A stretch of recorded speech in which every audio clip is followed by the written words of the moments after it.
عباس سے وہ اس بارے میں تو 2 اور 2 4 کی طرح بالکل یہ بات واضح ہے کہ اسلام میں موسیقی جائز نہیں ہے. اس کے بہت سارے دلائل ہیں. پہلی دلیل قرآن مجید کی آیت ہے وَمِنَ النَّاسِ مَن يَشْتَرِي لَهْوَ الْحَدِيثِ لِيُضِلَّ عَن سَبِيلِ اللَّهِ. لوگوں میں سے بہت سے ایسے ہیں جو لہو الحدیث لہو و لعب کی بات خریدتے ہیں تاکہ لوگوں کو اللہ سے غافل کر دیں. اور اس کے بارے میں بڑے بڑے صحابہ سے صحیح سند سے ثابت ہے کہ اس سے مراد گانا بجانا ہے، کیونکہ رسول اللہ صلی اللہ علیہ وسلم قرآن پڑھتے تھے تو بعض مشرکین نے گانے بجانے کا انتظام کیا، تو اس سے کیا ہوا کہ لوگ تاکہ قرآن نہ سنیں، آپ ایک طرف کسی قاری کو بٹھا دیں اور وہ قرآن پڑھنا شروع کر دے، دوسری طرف کوئی گانا لگا دیں تو گانے کی طرف لوگوں کی توجہ زیادہ جاتی. تو اللہ نے فرمایا کہ یہ ایسے لوگوں کے لیے دردناک عذاب ہے، دردناک عذاب. موسیقی انسان کو قرآن سے غافل کرتی ہے. یقین نہ آئے تو تجربہ کر کے دیکھ لینا، ایک دفعہ قاری کو بٹھا دیں، تلاوت سنو اور کسی کو گانا لگا دیں کسی کا، تو آپ دیکھیں گانے میں تو آپ بس میں گانا لگتا ہے کہ ایسے سر دھننا شروع کر دیتے، اس لیے کہ گانوں کی سریں ہوتی ہیں اور اس میں ایسا اتار چڑھا ہوتا ہے کہ اس میں انسان کو لذت، جو ظاہری لذت ہے وہ بہت حاصل ہوتی ہے. تو اس گانے بجانے سے انسان غافل ہوتا ہے، اللہ کی یاد سے بھی، قرآن حدیث سے بھی غافل ہوتا ہے اور اچھے کاموں سے بھی غافل ہوتا ہے. اگر کوئی گلوکار اچھے اچھے کام بھی کر رہا ہے تو اس کا یہ مطلب نہیں ہے کہ یہ پھر اس کو تو گانوں نے غافل نہیں کیا. ایک چیز جو بنیادی، جس چیز کی بنیاد اس کے لیے ہے، تو اگر وقتی طور پر اس کا کوئی فائدہ بھی ہو رہا ہو نا وقتی طور پر، تو اس وقتی فائدے کو دیکھ کر کبھی عمومی قاعدہ اور قانون نہیں بنایا جاتا. یہ اصول ہے شریعت کا. اصل موسیقی میں جو ایک صفت رکھی گئی ہے وہ یہ ہے کہ غفلت پیدا کرنا ہے انسان کو، اچھے کاموں سے دور کر دینا انسان. دوسری بات یہ کہ یہ دلیل اگر کسی کی سمجھ میں نہیں آتی، اول تو آنی چاہیے، قرآن کی آیت ہے، اس کی تفسیر میں صحابہ کے اقوال ہیں. دوسری بات یہ کہ حدیث میں آتا ہے، ترمذی کی حدیث ہے، رسول اللہ صلی اللہ علیہ وسلم نے ارشاد فرمایا، صحیح حدیث ہے، کہ قرب قیامت میں گانے بجانے کے آلات بہت زیادہ ہو جائیں گے. اور آپ نے قیامت کی نشانیوں میں سے یہ نشانی بتائی کہ میری امت میں بھی بہت سے لوگ ایسے ہیں جن کی شکلیں بندر اور خنزیر کی بنا دی جائیں گی، سور کی شکلیں، اور زمین میں دھسنے کا عمل بھی ہوگا، زلزلے بھی آئیں گے اور طوفان بھی آئیں گے.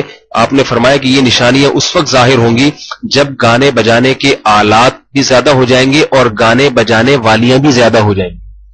تو یہ صحیح حدیث ہے ترمذی کی. معازف کے الفاظ ہیں، معازف گانے بجانے کے آلات کو کہتے ہیں. ظاہر ہے آلہ خود تو نہیں گاتا نا، وہ تو موسیقی کو یہاں معازف سے تعبیر کیا گیا جو موسیقی کے آلات ہیں.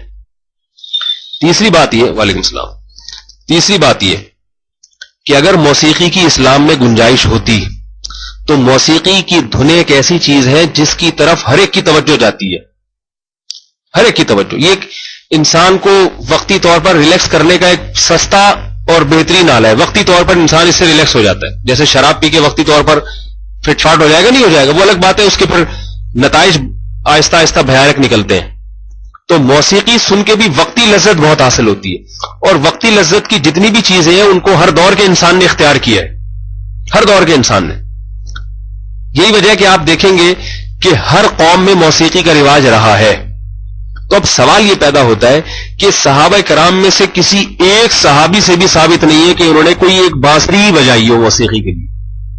تو اگر اسلام میں اس کی اجازت ہوتی تو یہ تو ایسی مرغوب چیز ہے کہ 1,24,000 سے زیادہ صحابہ، ان میں کوئی تو موسیقی کا استعمال کرتا ہے ریلیکس ہونے کے لیے. شراب پیتے تھے وہ لوگ، جب اسلام نے منع کیا چھوڑ دی.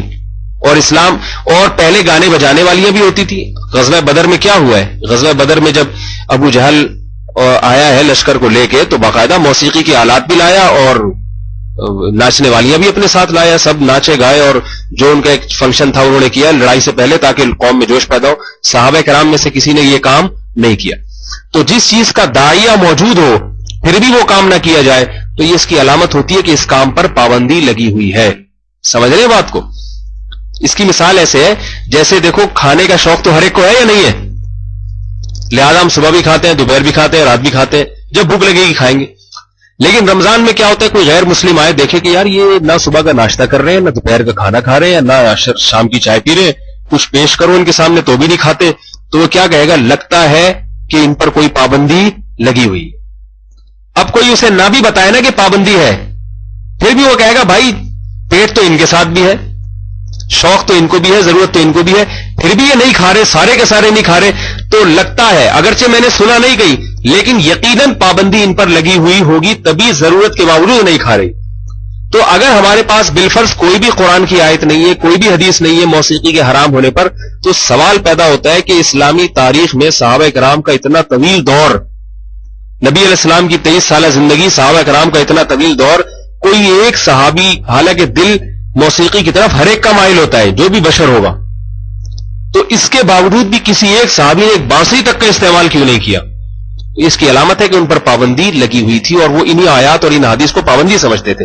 تو ہم کون ہوتے ہیں اس کو جائز قرار دینے والے؟ اور حقیقت یہی ہے کہ داؤد علیہ الصلوۃ والسلام کی چونکہ آواز بہت خوبصورت تھی، اس لیے ان کی آواز کو موسیقی کی دھنوں سے بعض لوگ تعبیر کر دیتے ہیں، جیسے موسیقی کی دھنیں ہوتی ہیں نا، جھوم جاتا ہے آدمی، تو بعض لوگوں کی آواز بڑی شاندار ہوتی ہے، تو داؤد علیہ السلام کو تو معجزہ ہی آواز کا دیا گیا تھا، اتنی خوبصورت آواز تھی کہ وہ پرندے ان کی آواز سن کے ٹھہر جایا کرتے تھے، اور جب تلاوت کرتے تھے تو پرندے ٹھہر جایا کرتے تھے، انسان اور جنات کھڑے ہو کر سنتے تھے، تو اس لیے ان کو جو ہے نا وہ اس سے تعبیر کیا جاتا ہے۔ اس کا یہ مطلب نہیں معاذ اللہ کہ وہ کوئی بانسری لے کے بیٹھتے تھے یا کوئی موسیقی بجاتے تھے، یہ پیغمبر کی بہت بڑی توہین ہے، پیغمبر پر بہت بڑا بہتان ہے، اللہ تعالیٰ اس کی سے حفاظت فرمائے۔ اور بھی اس میں کہنے کو بہت کچھ ہے، لیکن عقل مند کے لیے اتنا ہی کافی ہے میرا خیال ہے۔ تو چھوڑ دیں، اللہ تعالیٰ کے جنت میں انشاءاللہ موسیقی بھی سنوائیں گے، سارے سرور بھی وہاں پر جو ہے نا ہوں گے انشاءاللہ، اس دنوں کے لیے چھوڑ دیں۔ باقی یہ کہ موسیقی اچھی لگتی ہے وہ فطرت ہے، انسان فطرت ہے، فطرت کا مطلب یہ کہ جو بھی سر والی آواز ہوگی اس کی طرف انسان کی طبیعت مائل ہوتی ہے۔